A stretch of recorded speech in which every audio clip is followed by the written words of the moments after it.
Bismillahirrahmanirrahim. Nama saya Aditya Firdaus Muhayyadi dari kelas IF1A akan menjelaskan atau mempresentasikan dari mata kuliah karakter building dari pertemuan mungkin tengah semester hingga akhir semester akhir. Berikut ini adalah tugas UAS dari karakter building. Ya, kita langsung mulai saja. Yang pertama, bangga menjadi diri sendiri. Apa yang dimaksud dengan bangga kepada diri sendiri? Memiliki kebanggaan pada diri sendiri biasanya dikaitkan dengan harga diri yang kuat, memiliki passion dalam hidup, dan menginspirasi orang lain. Tidak memerlukan hal yang besar. Ada beberapa alasan untuk merasa bangga dengan kehidupan yang selama ini dijalani. Yang selanjutnya ada manfaat menjadi diri sendiri. Yang pertama, tentu akan lebih bahagia. Yang kedua, akan menarik teman-teman yang tepat. Yang ketiga, tidak ingin membuktikan apapun kepada orang lain. Selanjutnya, kita tidak seorang pun bertahan menantang. Selanjutnya, percaya diri Anda akan muncul, menginspirasi orang lain, mampu membuat keputusan yang lebih baik. Nah, selanjutnya, cara bangga kepada diri sendiri itu bagaimana sih? Yang pertama, tentu menemukan alasan untuk bersyukur. Kedua, jauhi pemicu pikiran negatif. Yang ketiga, ingatlah bahwa semua orang memiliki kekurangan. Tidak semua itu sempurna, karena kesempurnaan hanya milik Allah ya. Yang selanjutnya kita lanjut. Yang selanjutnya ada lindungi diri sendiri. Yang selanjutnya, belajarlah menerima kritik yang membangun. Jika ada orang yang darat membangun untuk mengkritik, untuk membangun kita, ya terima saja, jangan. Yang selanjutnya ada ubah pikiran negatif menjadi pernyataan yang bermanfaat. Yang terakhir ada hindari orang-orang negatif. Nah, selanjutnya kita ada rasa hormat atau respect. Istilah dari respect adalah kekaguman yang dirasakan atau ditunjukkan untuk seseorang atau suatu yang Anda yakini memiliki ide atau kualitas yang baik. Ketiga, ada kesopanan, kehormatan dan perhatian yang ditunjukkan terhadap seseorang untuk sesuatu yang dianggap penting. Yang terakhir, perasaan bahwa ada sesuatu yang benar atau penting dan Anda tidak boleh berusaha mengubah atau merusaknya. Nah, yang ketiga ada cara menunjukkan rasa hormat. Dengarkan orang lain, terima opini orang lain, berempatilah dengan beragam sudut pandang, menunjukkan ketidaksepakatan secara terhormat. Nah, jadi untuk ini misalnya ada berempatilah dengan beragam sudut pandang. Jadi kita jangan memandang orang itu dari satu sudut pandang gitu, jangan dari sifatnya atau ininya. Mungkin dia ada keunggulan dari sudut pandang lain. Nah, yang terakhir, tunjukkan ketidaksepakatan secara terhormat. Bila tidak sepakat dengan opini orang lain, mungkin jangan sambil marah-marah, bisa dengan pelan-pelan mengasih taunya maaf saat tidak setuju atau bagaimana gitu. Nah, yang selanjutnya, kepada siapa kita harus respect? Yang pertama tentu kepada orang tua. Yang kedua kepada saudara. Selanjutnya kita kepada tetangga, teman, dan dosen.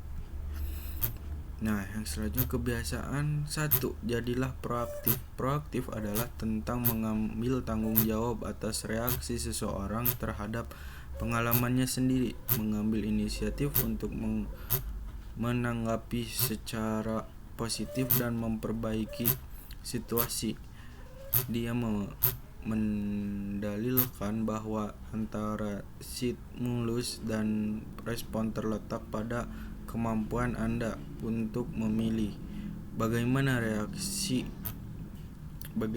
bereaksi, dan tidak ada yang dapat menyakiti Anda tanpa persetujuan Anda. Convey membahas mengenali lingkaran pengaruh dan lingkaran perhatian seseorang. Convey membahas memfokuskan tanggapan seseorang dan berfokus dalam pusat pengaruh seseorang. Yang selanjutnya manfaat dan contoh, jadilah proaktif. Manfaat bertanggung jawab dan mempertimbangkan segala sesuatu belum mengambil keputusan. Kedua, memiliki visi dan tujuan yang jelas untuk dicapai. Yang ketiga, bertindak menggunakan logika dan tidak mengikuti emosi. Ketiga, contoh, kita tidak menyalahkan keadaan jika menjumpai suatu hal yang tidak sesuai dengan rencana. Saat kita bisa lekas move on dari masa lalu, setelah move on, mulai menyusun langkah untuk bangkit dari keterpurukan. Yang selanjutnya ada langkah agar kita menjadi orang yang proaktif. Bagaimana memulai langkah menjadi orang proaktif tersebut? 1. Berpikir jangka panjang. 2. Selalu berusaha berbesar hati. 3. Bersikap terbuka terhadap adanya perbedaan. 4. Mulai bersikap tenang. 5. Mengambil pelajaran dari permasalahan yang ada. Yang selanjutnya ada kebiasaan 2, mulailah dengan tujuan akhir. Convey membahas membayangkan dan apa yang diinginkan seseorang di masa depan, pertanyaan misi pribadi, hingga seseorang dapat bekerja dan merencanakannya dan memahami bagaimana orang membuat keputusan hidup. Yang penting agar efektif, seseorang perlu bertindak berdasarkan prinsip dan terus meninjau persyaratan misi atau convey. Dia bertanya, apakah Anda saat ini yang Anda inginkan? Apa yang harus Anda katakan tentang diri Anda? Bagaimana Anda ingin dikenang? Jika kebiasaan 1 menyarankan untuk mengubah hidup seseorang untuk bertindak dan proaktif, kebiasaan 2 menyerahkan bahwa Anda adalah programnya, tumbuh dan tetap rendah hati. Kata Convey. Convey mengatakan bahwa segala sesuatu diciptakan 2 kali. Sebelum seseorang bertindak, seseorang harus bertindak dalam pikirannya terlebih dahulu. Sebelum membuat sesuatu, ukur 2 kali. Jangan hanya bertindak, berpikir dan dulu apakah ini yang saya inginkan dan apakah ini konsekuensi yang benar. Nah, yang selanjutnya ada cara mengembangkan tujuan akhir. Yang pertama ada bayangkanlah akhir kehidupan, luangkan waktu untuk membayangkan perasaan keluarga, perasaan teman atau kolega kerja di saat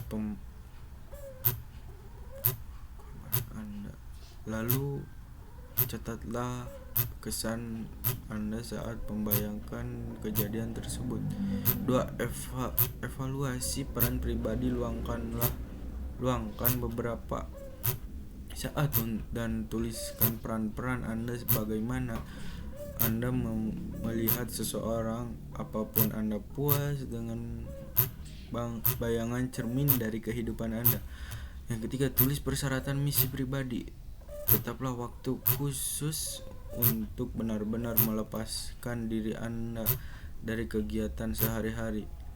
dan mulai membuat pertanyaan misi pribadi Anda. Mulailah membuat kumpulan catatan, kutipan, dan gagasan yang mungkin Anda gunakan sebagai bahan untuk menulis misi tersebut.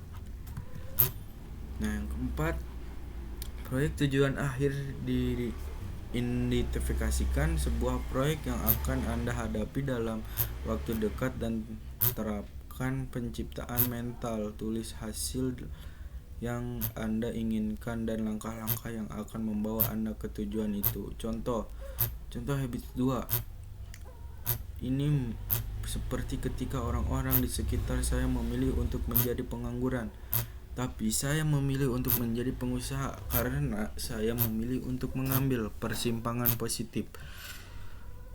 Bukan malah mereka yang menentukan saya untuk mengambil ke persimpangan negatif.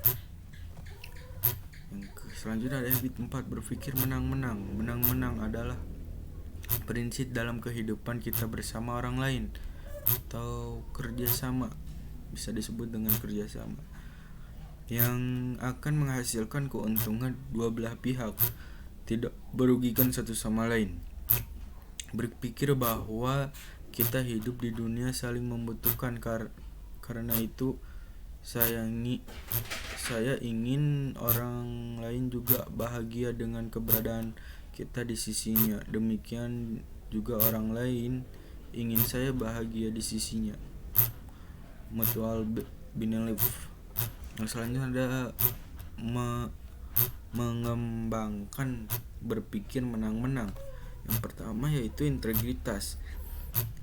Kita membutuhkan integritas, memegang teguh prinsip dasar kehidupan kita, bahwa nilai hidup yang benar, yang sejati tetap harus kita tegakkan dan kita pegang selama menerapkan win-win ini atau menang-menang ini. Yang kedua,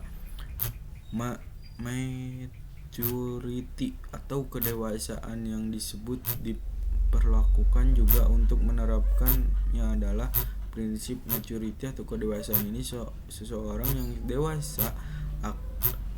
Seseorang yang dewasa adalah orang yang berani mengungkapkan pendapatnya yang didasarkan oleh nilai-nilai utama mereka. Namun di sisi lain mereka bertanggung jawab atas segala pendapatnya dan efek pendapatnya itu terhadap orang lain. Yang selanjutnya terdapat 3 hal yang perlu diperhatikan dalam menerapkan habit keempat ini, yaitu 1. Cara berpikir yang berusaha mencapai keuntungan bersama dan didasarkan pada sikap saling menghormati dalam semua interaksi. Yang kedua, tidak berpikir egois, menang atau kalah, atau berpikir seperti martir. Yang ketiga, berpikir menang, mendorong menyelesaikan konflik yang membantu masing-masing individu untuk mencari solusi yang sama-sama menguntungkan. Mungkin sekian dari saya. Mohon maaf bila banyak kesalahan, mohon maaf bila kurang jelas untuk menerangkannya. Wassalamualaikum warahmatullahi wabarakatuh.